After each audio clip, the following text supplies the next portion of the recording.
प्रिय दर्शकों, सादर नमस्कार।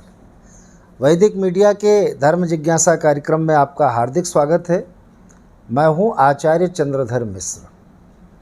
सनातन धर्म में पितृ ऋण से मुक्त होने के लिए परिवार के मृत प्राणियों जैसे माता पिता और पूर्वजों के निमित्त श्राद्ध करना अत्यंत आवश्यक बताया गया है। हम जानते हैं कि 3 प्रकार के ऋण होते हैं: देव ऋण, पितृ ऋण और मनुष्य ऋण। देव ऋण हम यज्ञ करके, व्रत अनुष्ठान, पूजा पाठ, जप इत्यादि करके देव ऋण से मुक्त होते हैं। पितृ ऋण तर्पण, श्राद्ध, पिंडदान इत्यादि करके पितृ ऋण से मुक्त हुआ जा सकता है। और मनुष्य ऋण हम समाज में अपने उत्तरदायित्व का निर्वहन करके, अतिथि इत्यादि की सेवा करके, समाज की सेवा करके हम मनुष्य ऋण से भी मुक्त होते हैं। तो पितृ ऋण से मुक्ति के लिए एकमात्र साधन है कि हम अपने पूर्वजों के प्रति उनकी और्ध्वदैहिक क्रिया ठीक से करें, उसके उपरांत श्राद्ध कर्म विधिवत करें। श्राद्ध क्या है? तो शास्त्रों में कहा गया है कि श्रद्धया पितृन उद्देश्य क्रियते यत् कर्म तत् श्राद्धम। श्रद्धापूर्वक पितरों की प्रसन्नता के लिए उनके उद्देश्य से जो कुछ भी विधि पूर्वक किया जाए उस कर्म को श्राद्ध कहते हैं। अर्थात पितरों की प्रसन्नता के लिए जो किया जाए वो श्राद्ध है। इसी को पितृयज्ञ भी बोलते हैं, पितृ पूजा भी बोलते हैं। और पितृ ऋण से मुक्त होने का ये सबसे सुलभ, सुगम और सहज साधन भी है। इससे पितृ प्रसन्न होते हैं और उनके आशीर्वाद से व्यक्ति पितृ ऋण से मुक्त होकर के इस संसार में सुख को प्राप्त करता है और अंत में उत्तम गति को भी प्राप्त करता है। श्राद्ध करने वाले पुत्र या परिवार के जो श्राद्ध करता हैं उन्हें भी श्राद्ध करने से अनेक प्रकार का पुण्य फल प्राप्त होता है। मार्कंडेय पुराण में इसके बारे में स्पष्ट लिखा है कि आयु, प्रजा, धनम, विद्या, स्वर्गम, मोक्षम, सुखानि च प्रयच्छन्ति तथा राज्यम पितरः श्राद्ध तर्पितः। अर्थात श्राद्ध से तृप्त होकर के पितृगण आयु, संतान, राज्य, स्वर्ग, मोक्ष इत्यादि सब कुछ प्रदान करते हैं। अर्थात इस लोक में तो सुख प्राप्त ही होता है और कई पीढ़ियां तक तर जाती हैं। ऐसा पुराणों में वर्णन किया गया है। श्राद्ध की असीम महिमा है।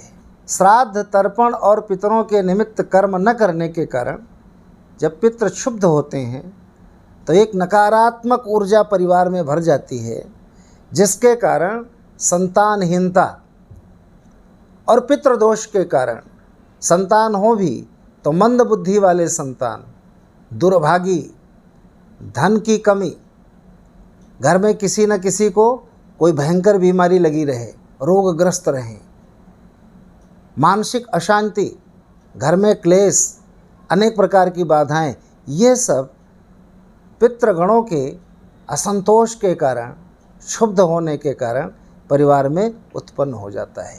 इसलिए पितृ पूजा न करने से, पितृयज्ञ न करने से हानि भी संभव है। इसलिए सामर्थ्य रहते हुए पितृयज्ञ अवश्य करना चाहिए। जिस प्रकार हम देवताओं की पूजा करके उनकी कृपा, उनका आशीर्वाद प्राप्त करने की कल्पना करते हैं, कामना करते हैं, हमारी मनोकामनाएं पूर्ण भी होती हैं, ठीक उसी प्रकार पितरों की प्रसन्नता के लिए जो हम पितृयज्ञ करते हैं उससे भी हमें लाभ होता है।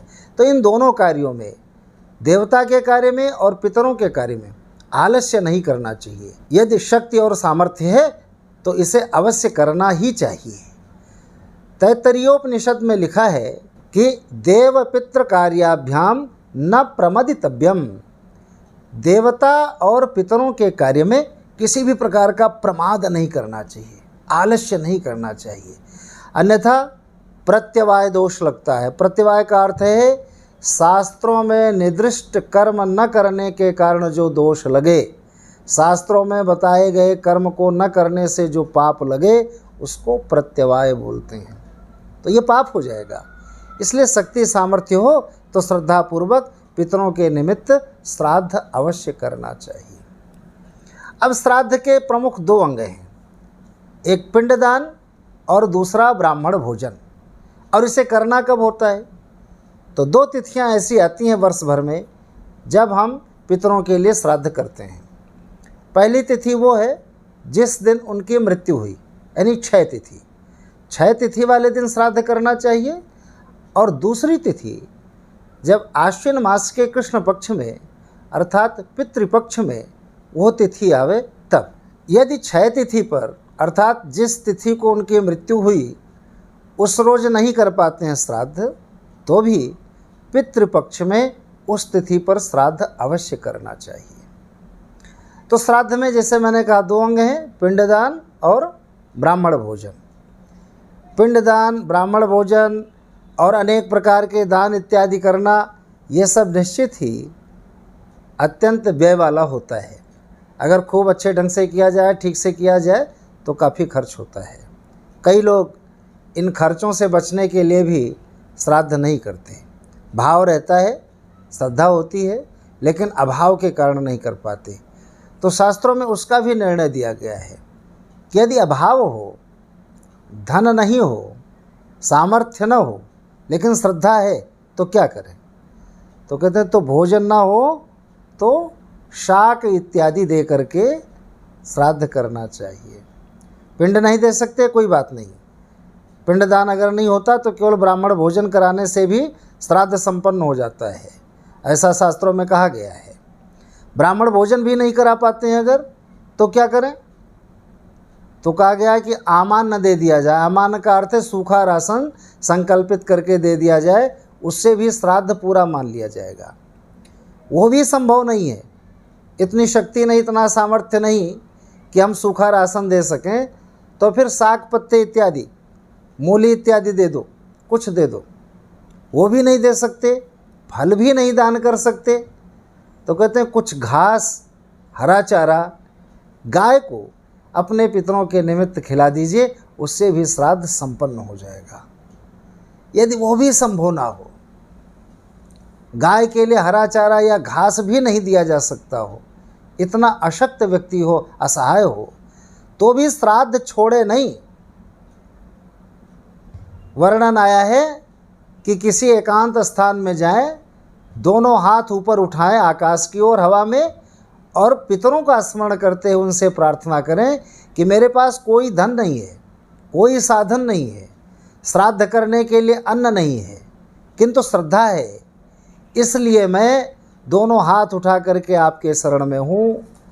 आप श्राद्ध स्वीकार करो, मेरे द्वारा दिया जा रहा, मेरी भक्ति, मेरी शक्ति, मेरा जो भी श्रद्धा है उसे आप स्वीकार करके मेरे ऊपर प्रसन्न हो, तृप्त हो। मैं आपको श्राद्ध के लिए दोनों हाथ उठा करके समर्पित हूँ। इस प्रकार प्रार्थना करके पितरों को वायु में दोनों हाथ उठा करके भी श्रद्धापूर्वक श्राद्ध संपन्न कर सकते हैं। अगर सामर्थ्य हो तो निश्चित ही पितरों के निमित्त विधिवत श्राद्ध करना चाहिए। श्राद्ध करना अत्यंत उत्तम कृत्य है।